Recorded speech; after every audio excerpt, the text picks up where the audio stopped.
is that we help create a global dialogue about psychosis, a global perspective of psychosis, because there is no one-size-fits-all solution when it comes to empowering people with psychosis. And this includes when it comes to approaches in education as well. And I'm very proud of our organization to creating that environment for our students. Me too. I've never been prouder to be part of an organization. Can you talk a little bit about what it was like going from a student at Penn State, an astronomy student, to founding Students with Psychosis in New York City? Yeah, so it was definitely quite an adjustment because Sorry, guys, we had a glitch there. Cecilia, go back to talking about going to Penn State to New York. Once again, sorry, guys. no worries, no worries. So when it came to adjusting to the shift from being an astronomy astrophysics student at Penn State and then moving to New York City to get the nonprofit Students with Psychosis off the ground, there were a lot of different shifts that happened in my personal and mental health journey. For example, Penn State was in the middle of Pennsylvania in a college town, which felt very safe and familiar to me. And also, there was a lot of routine, and also, I was lucky enough to be at a university that had quite a lot of different accommodations to help me when it came to my academic journey. So, taking that and moving to New York was quite an adjustment to make. As someone who has schizophrenia and also I'm autistic, moving to New York was at first a lot of sensory overload for me, uh, to a point that I often found myself sitting in Times Square, and as exposure therapy, for me, that personally helped me a lot to sort of get used to the crowds. Also, I had a bit of a culture shock because in New York, the homeless population is a lot more prevalent, and also you see uh, individuals experiencing what might be psychosis symptoms much more um, uh, out in the open than what you might compared to what you might see in a smaller town. And for me, this very much hurt my heart a lot because it's I think of how easy it could have been for me to have fallen through the cracks if I didn't have a support system from a university and friends to lean on. So these were some adjustments on a personal level from moving from State College to New York. And I didn't make an abrupt move. There was 6 months that I would take the bus for 5.5 hours, drive to New York, stay there for like a day or two, and then go back to State College. And I did that back and forth once a week for 6 months just to network and start those connections in New York before I made that final move. And then when it comes to the entrepreneur journey, I think there needs to be a lot more awareness when it comes to talking about mental health and entrepreneur culture. Because oftentimes when we talk about like entrepreneurship, there's sometimes this unhealthy work-life balance uh, connotation that comes with it. Like you have to do the grind, you have to pull all these all-nighters, or the like quotation "sleep when you're dead" type of thing, and that can be very, very unhealthy.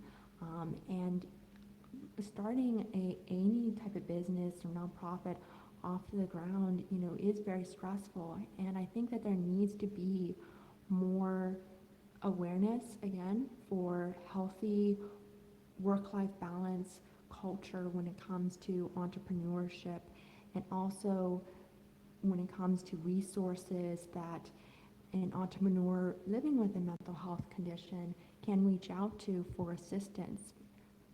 Those are some things that I want to highlight more. Very interesting.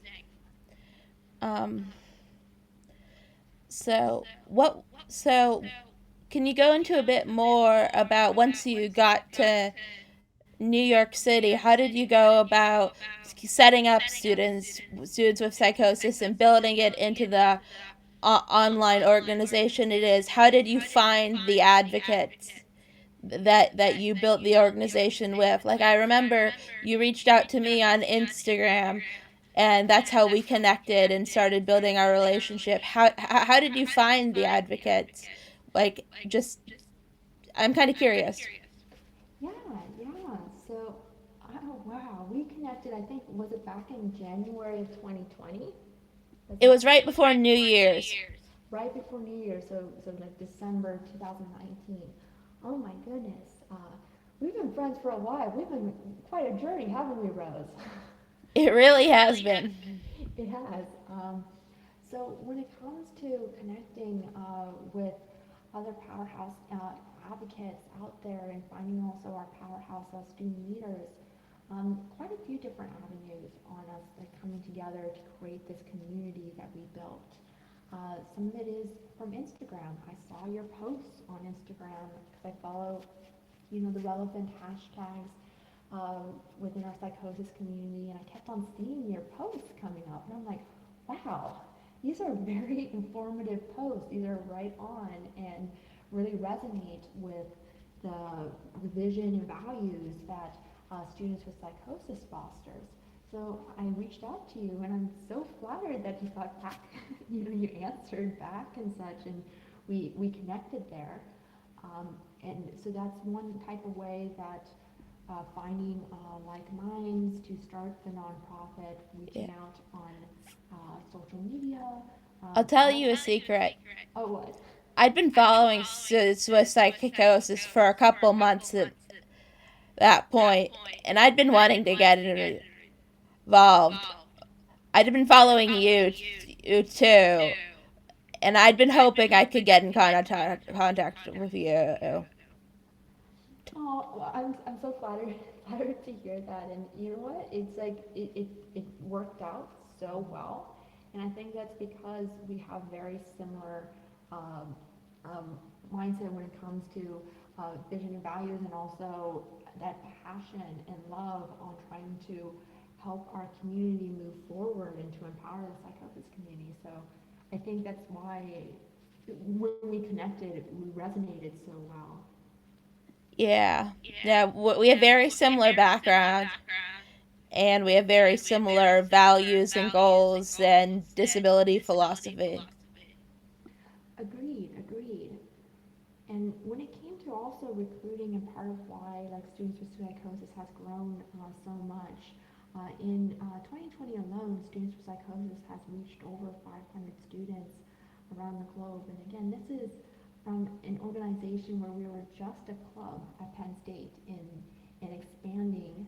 Our first year expanding out of Penn State was the 2019-2020 school year.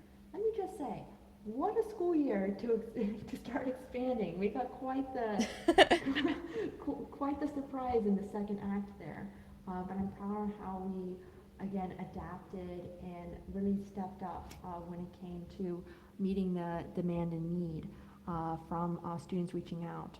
Also, something that helped with our recruitment is we've been very fortunate to have quite a lot of collaborative videos that have gone viral on YouTube, such as the introduction of the idea of starting students with psychosis came from the TEDx PSU talk that has received over 5 million views on YouTube, and also other collaborations, notably such as with Special Books by Special Kids and Anthony Padilla, and then we were recently in a PBS documentary.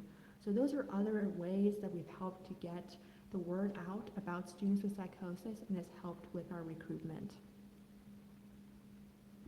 Very interesting. Yeah, we've been very blessed to have some good partnerships as an organization. So let's talk. What are we doing looking forward? What are some things you want people to know about goals for students with psychosis? What are some what would you like to encourage them in terms of if you want them to join the organization? Do you want to would you like to put in any sort of donation plug and any sort of final thoughts?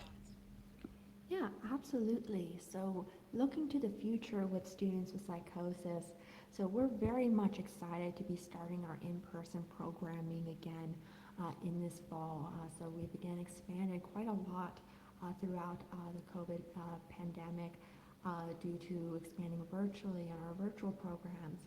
But we are going to be then starting up our college clubs, affiliates, and hubs again this fall, which I'm extremely excited about.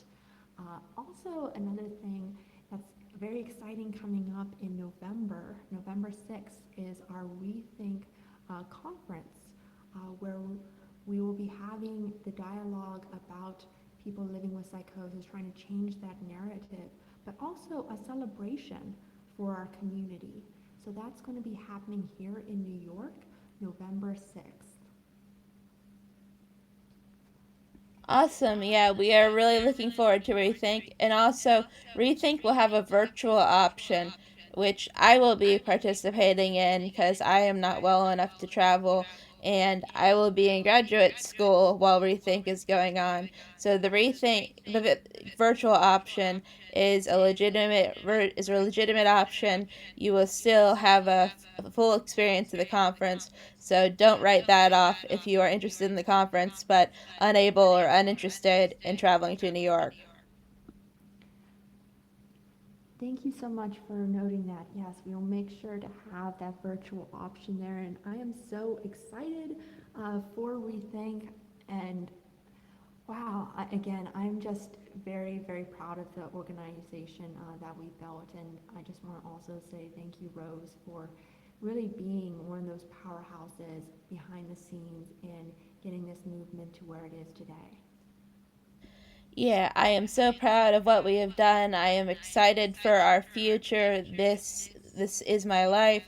I hope that you and I can continue to work together and serve this community for many happy years to come.